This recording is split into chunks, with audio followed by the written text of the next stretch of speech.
तस्लीमुद्दीन बहुत कुछ किया, तस्लीमुद्दीन कैसे नहीं किया? आरजेडी जाता है वहाँ, तेलंगाना जाता है आरजेडी। आपको जानता ही नहीं है कोई। बिहार के अलावा आपका क्यों आए हम बिहार में चुनाव लड़ने के लिए?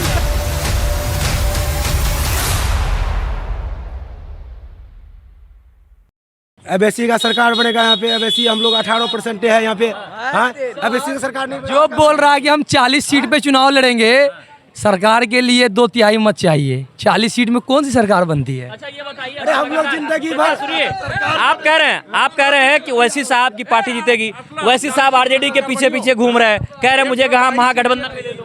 इसलिए ये लोग आप एक मिनट सुनिए, ये जो तहमत लगा रहे हैं, तहमत लगा देते कि बी टीम है, ये खुद भी टीम है। जब पूर्णिया पप्पू यादव सांसद में जब लड़ रहे थे वो खुद कहे मुझे वोट नहीं तो इंडिया नहीं तो इंडिया को दीजिए। वो खुद बोले वो बी टीम है। अच्छा, कौन बी टीम? ओवैसी इसीलिए कहा कि मैं बी टीम तुम हो कि मुझे नहीं ले रहे हो। बी टीम कौन है? भाजपा की बी टीम कौन है? ओवैसी। हमको बिहार का बेटा चाहिए, ये बिहार का बेटा चाहिए हमको। ये टीम हो गया। सीमांचल का बेटा चाहिए हमको। ओवैसी से कोई मतलब नहीं है। हमको बिहार का बेटा चाहिए, सीमांचल का बेटा चाहिए। हमको ओवैसी से कोई मतलब नहीं है। वो हैदराबाद का, अपने हैदराबाद में लगा रहोगे तो बिहार में क्यों आया? उसको बिहार में आने का कोई अधिकार नहीं है। सीमांचल का बेटा चाहिए, बिहार का बेटा चाहिए। सीमांचल का बेटा कौन है? सीमांचल का बेटा शाहनवाज। एक तस्लीमुद्दीन बना देंगे उसको, टाइम दीजिए उसको। 20 साल जितने नीतीश कुमार दिया ना, वैसे 20 साल जो है शाहनवाज को दिया। सीमांचल गांधी बनेगा वो। अच्छा, तो पिछली बार क्या सोच करके मुसलमानों ने और यहाँ के लोगों ने वोट किया था शाहनवाज साहब को? उनके नाम पर या ओवैसी के नाम? शाहनवाज के नाम पर दिया था, उसका टिकट कट गया था। उसका बड़ा भाई सरफराज टिकट ले लिया था। अवैसी के नाम पे दिया गया था। अवैसी के नाम पे वोट दिया गया था। अगर बिकने वाला लोग बिक गए और अख्तरुल ईमान साहब है वो नहीं बिके, जो बिकने वाले लोग तो बिक गए। कौन बिक गए? शाहनवाज जी बिके नहीं, और भी कई नेता बिक गए। तो इससे बढ़िया अख्तरुल ईमान भी था, वो भी बेचारा अभी तक नहीं बिके। वो भी उसी के पास में थे, वो नहीं बिक पाए। तो बिकने वाला लोग बिक ही जाते हैं। चौकी हाट में इस बार जो है मुसलमानों का रहनुमा कौन है?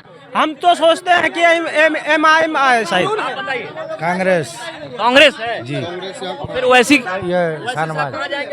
अब देखिए अब कौन बनेगा वो का नाम। चौकी हाट और खासतौर से सीमांचल का वो इलाका जहाँ पे वोट एक तरफ महागठबंधन को चाहिए तो दूसरी तरफ ओवैसी की भी निगाहें जो है इन सभी सीटों पर होती है। उसके अलावा जो है नीतीश कुमार और एनडीए की भी निगाहें जो है यहाँ पर टिकी। और अब जनसुराज से प्रशांत किशोर भी आ गए हैं मैदान में। बताइए। प्रशांत किशोर भी बी टीम है, मोदी का चचेरा भाई, वो भी बी टीम। वो तो साफे बोल रहा है हमको मुसलमान का वोट चाहिए नहीं। और 20 साल से जो नीतीश कुमार रहा है यहाँ, पलायन नहीं रोक सका। सबसे बड़ा मुद्दा कि वो पलायन नहीं रोक सका। और अभी उसके पास कोई होश हवास नहीं है। अभी आपसे बात करेगा, आधा घंटे के बाद आपको पूछेगा आप कौन है। आधा घंटा में आपको भूल जाएगा वो। एक मिनट समझा भाई साहब, एक मिनट। ये सबको बी टीम बता रहे हैं। ये सुनिए ना सर, रामविलास पासवान जिस समय हुआ था कि मुसलमान को मुख्यमंत्री बनाओ, हम समर्थन दे देंगे। उस समय लालू सरकार के बनाना नहीं चाहा किसी को मुख्यमंत्री मुसलमान को। क्यों नहीं बना?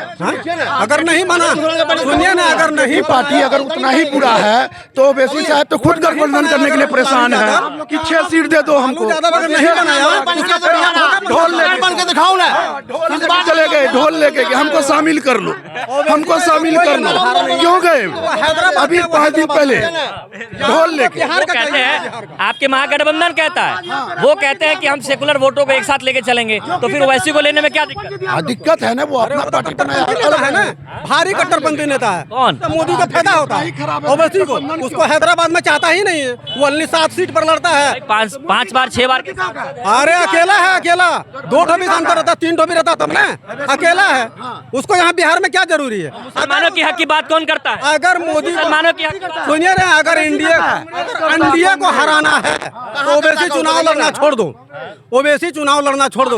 अगर वो महागठबंधन कुछ नहीं होता है तो इलेक्शन नहीं लड़ेगा। फैसला ये करेंगे, फैसला साहब यही करेंगे। ये बारिशर साहब है, बारिशर साहब फैसला यही करेंगे। चुनाव छोड़ दे, वो चुनाव छोड़ दे। ये नहीं छोड़ेगा। ये 12% कूदेगा, हम 18% में हम छोड़ दें। तेजस्वी जाता है हैदराबाद चुनाव लड़ने के लिए, आरजेडी जाता है वहाँ, तेलंगाना जाता है आरजेडी। आपको जानता ही नहीं है कोई। बिहार के अलावा आपका क्यों आए हम बिहार में चुनाव लड़ने के लिए? हाँ, चलिए, मेरे सवाल का जवाब नहीं मिला। हम बार बार कह रहे हैं, सुन लीजिए। देखिए बहुत सारे ऐसे लोग हैं जो बोलना चाह रहे हैं, तो आगे आ जाइए। सबसे बातें हो गई है, हमें ये सवाल का जवाब दे दीजिए।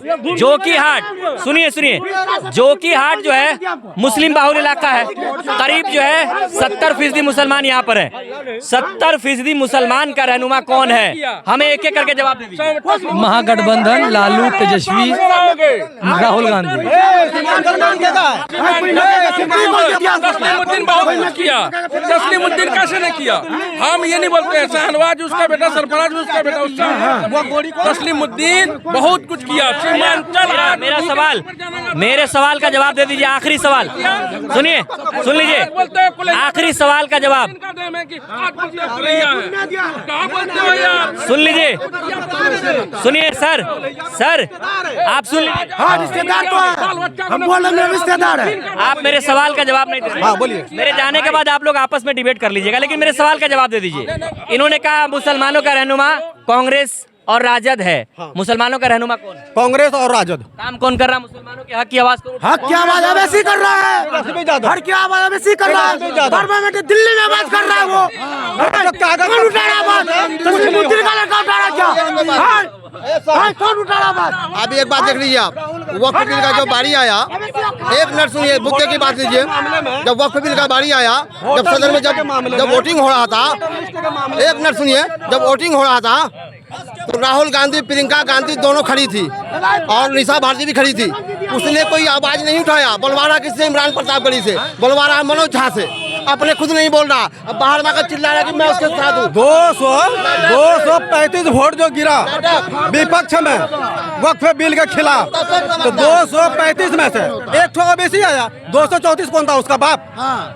235 में से एक ठो ओबीसी का वोट गिराया। 234 जो था वो कौन था? उसका बाप। अच्छा सुनिए, एनडीए का ही लोग थे, इंडिया का लोग। आखिरी सवाल, उसके बाद हम अपनी चर्चा खत्म करेंगे।